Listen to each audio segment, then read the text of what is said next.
வணக்கம். தமிழ் வெற்றிலை சமையலுக்குள்ளே போகலாம் வாங்க. நம்மளோட சேனலை நீங்கள் ஃபஸ்ட் டைமாக பார்க்குறீங்க அப்படின்னா சப்ஸ்கிரைப் பண்ணுங்கள். பக்கத்தில் இருக்க பெல் சிம்பலை கிளிக் பண்ணிடுங்க. ஆல் பட்டனையும் செலக்ட் பண்ணி விட்டுருங்க. ஃப்ரெண்ட்ஸ், வாங்க வீடியோக்குள்ளே போகலாம்.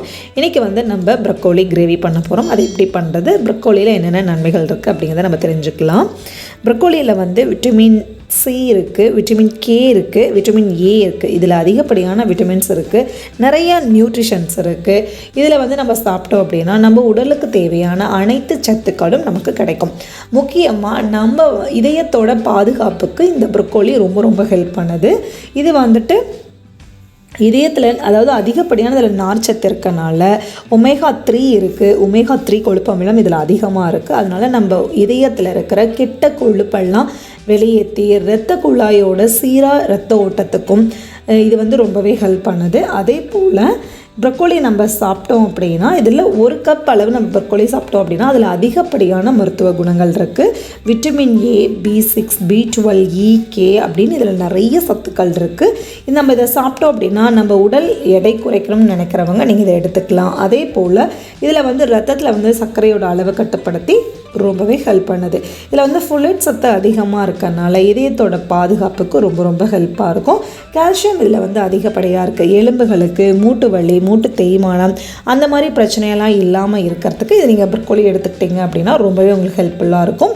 அதே போல் இது விட்டமின் கே இதில் அதிகமாக இருக்கனால எலும்பு வலிமைக்கு மட்டும் இல்லாமல் பல்லோட ஸ்ட்ரென்த்துக்கும் ரொம்ப ரொம்ப ஹெல்ப் பண்ணுது. விட்டமின் ஏ, சி இதில் அதிகப்படியாக இருக்கனால தோல் சுருக்கம் வராமல் தடுக்கிறதுக்கும், தோல் எப்பவும் பளபளப்பாக மினுமினுப்பாக இருக்கிறதுக்கும், நம்ம இளமையிலேயே வயதான தோற்றம் இல்லாமல் தெரியறதுக்காகவும் ப்ரக்கோலி நீங்கள் உணவில் எடுத்துக்கிட்டிங்க அப்படின்னா அது உங்களுக்கு ரொம்பவே ஹெல்ப் பண்ணும். இதில் செரிமான பிரச்சனை, கொழுப்பு சம்மந்தமாக இருக்கிற பிரச்சனை எல்லாத்தையும் இது சரி பண்ணிடும். இப்போ நம்ம கட் பண்ணியாச்சு. கட் பண்ணிவிட்டு ப்ரக்கோலி சின்ன சின்ன பூச்சி, தூசி அந்த மாதிரிலாம் இருக்கும்.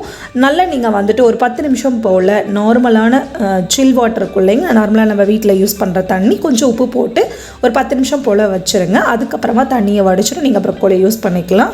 அப்படி இல்லை அப்படின்னா நல்லா வாட்டர் நல்லா ஹீட் பண்ணி சால்ட் கொஞ்சம் ஆட் பண்ணிட்டு அடுப்பை ஆஃப் பண்ணதுக்கப்புறமா ஒரு 10 to 15 மினிட்ஸ் அந்த தண்ணிக்குள்ளேயே அதை வச்சுருங்க. அதுக்கப்புறமா தண்ணியை வடிச்சிட்டு நீங்கள் எடுத்துக்கலாம். அதுலேயே ரொம்ப நேரம் குக் ஆகிற மாதிரி வச்சுக்கக்கூடாது.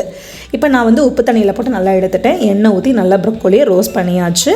இப்போ அதே பேனில் கொஞ்சம் எண்ணெய் சேர்த்தாச்சு. ஒரு பெரிய வெங்காயம் ரஃபாக கட் பண்ணி சேர்த்தாச்சு. 1/2 ஸ்பூன் அளவு மிளகு, 1 டீஸ்பூன் அளவு ஜீரகம், 1/2 டீஸ்பூனுக்கு சோம்பு சேர்த்துக்கோங்க, 4 காஞ்ச மிளகாய் சேர்த்துக்கோங்க, 4 முந்திரி சேர்த்துக்கோங்க. இப்போ இது எல்லாத்தையும் சேர்த்து நல்லா நம்ம கலந்து விட்டுறலாம்.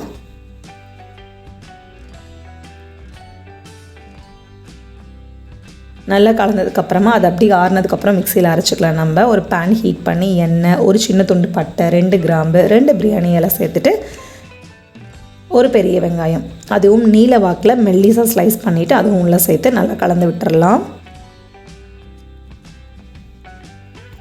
நல்லா கலந்ததுக்கப்புறமா 1 ஸ்பூன் அளவுக்கு இஞ்சி பூண்டு விழுது சேர்த்துக்கலாம். சேர்த்துட்டு நல்லா கலந்துருங்க. ஒரு தக்காளி அதுவும் சேர்த்து நல்லா கலந்தாச்சு. 1/2 கப் அளவுக்கு ஃப்ரெஷ் பட்டாணி, ஒரு பச்சை மிளகாய் சின்ன சைஸில் லைட்டாக கீரல் போட்டு சேர்த்துருக்கேன். இப்போ இது எல்லாத்தையும் நல்லா பரட்டி விட்டுறலாம்.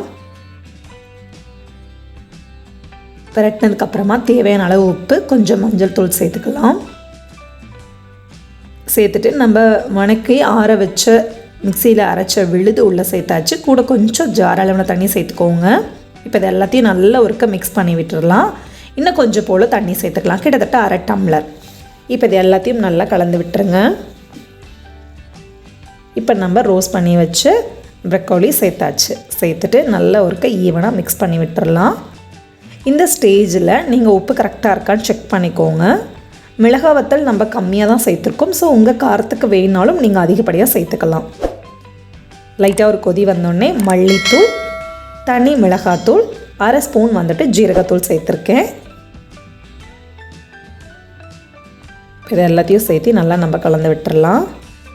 நல்லா கலந்துட்டு திருப்பி ஒரு 3 நிமிஷம் போல் மூடி போட்டுட்டு நல்லா கொதி வந்தோடனே சூப்பராக பரிமாறுறதுக்கு நம்மளோட பட்டாணி ப்ரக்கோலி கிரேவி சூப்பராக தயாராகிருச்சு. அருமையான ரெசிபி இது வந்து சப்பாத்தி இட்லி தோசையோடு கலந்து சாப்பிட்லாம், சாதத்தோடையும் சாப்பிட்லாம். ரொம்ப சூப்பரான இந்த ரெசிபியை கண்டிப்பாக ட்ரை பண்ணுங்கள். எப்படி இருக்குன்னு சொல்லிட்டு கமெண்ட் பண்ணுங்கள். நம்மளோட சேனலுக்கு சப்ஸ்கிரைப். தேங்க்யூ.